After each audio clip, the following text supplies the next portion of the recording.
ಒಂದು ದಟ್ಟವಾದ ಕಾಡಿನಲ್ಲಿ ಮೊಲ, ಆನೆ, ಜಿಂಕೆ ಹಾಗೂ ಹಲವಾರು ಇತರ ಪ್ರಾಣಿಗಳು ಸಂತೋಷದಿಂದ ಸೇರಿ ವಾಸ ಮಾಡುತ್ತಿದ್ದವು.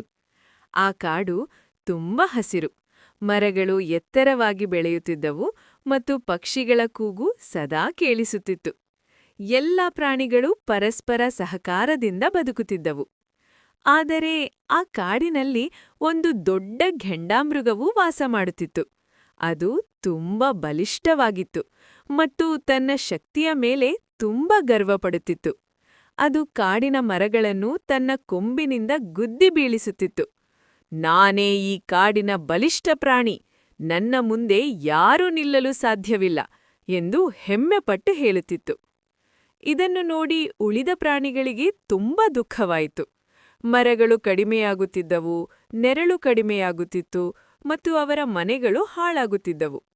ಒಂದು ದಿನ ಎಲ್ಲಾ ಪ್ರಾಣಿಗಳು ಸೇರಿ ಒಂದು ಸಭೆ ನಡೆಸಿದವು. ಮೊಲ ಹೇಳಿತು, ನಾವಿದನ್ನು ಹೀಗೆ ಬಿಡಬಾರದು, ಇದಕ್ಕೆ ಪಾಠ ಕಲಿಸಬೇಕು.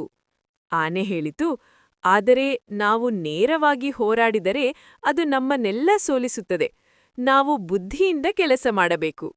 ಜಿಂಕೆ ಒಂದು ಯುಕ್ತಿ ಸೂಚಿಸಿತು, ನಾವಿದನ್ನು ಒಂದು ಜಾಗಕ್ಕೆ ಕರೆದು ಅದರ ಗರ್ವವನ್ನು ಕಡಿಮೆ ಮಾಡೋಣ ಎಂದಿತು. ಮುಂದಿನ ದಿನ ಪ್ರಾಣಿಗಳು ಘೆಂಡಾಮೃಗದ ಬಳಿಗೆ ಹೋಗಿ, ನೀನು ಬಲಿಷ್ಠ ಎಂದು ನಾವು ಒಪ್ಪುತ್ತೇವೆ, ಆದರೆ ಒಂದು ಸಣ್ಣ ಪರೀಕ್ಷೆ ಇದೆ.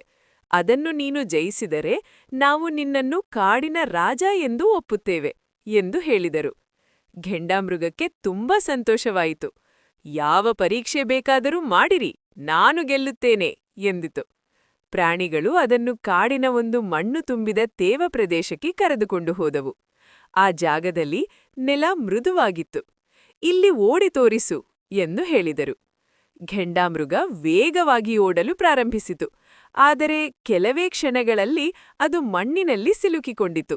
ಅದು ಹೊರಬರಲು ಪ್ರಯತ್ನಿಸಿತು, ಆದರೆ ಹೆಚ್ಚು ಒದ್ದಾಡುತ್ತಾ ಹೋದಂತೆ ಇನ್ನಷ್ಟು ಒಳಗೆ ಸಿಲುಕಿತು. ಅದನ್ನು ನೋಡಿ ಪ್ರಾಣಿಗಳು ಹೇಳಿದರು, ಬಲವಂತ ಮಾತ್ರ ಸಾಕಾಗುವುದಿಲ್ಲ, ಬುದ್ಧಿ ಮತ್ತು ಸಹಕಾರವೂ ಮುಖ್ಯ. ಘೆಂಡಾಮೃಗ ತನ್ನ ತಪ್ಪನ್ನು ಅರಿತುಕೊಂಡಿತು. ನಾನು ಗರ್ವದಿಂದ ತಪ್ಪು ಮಾಡಿದ್ದೇನೆ, ಮರಗಳನ್ನು ಹಾಳು ಮಾಡಿದ್ದು ತಪ್ಪು.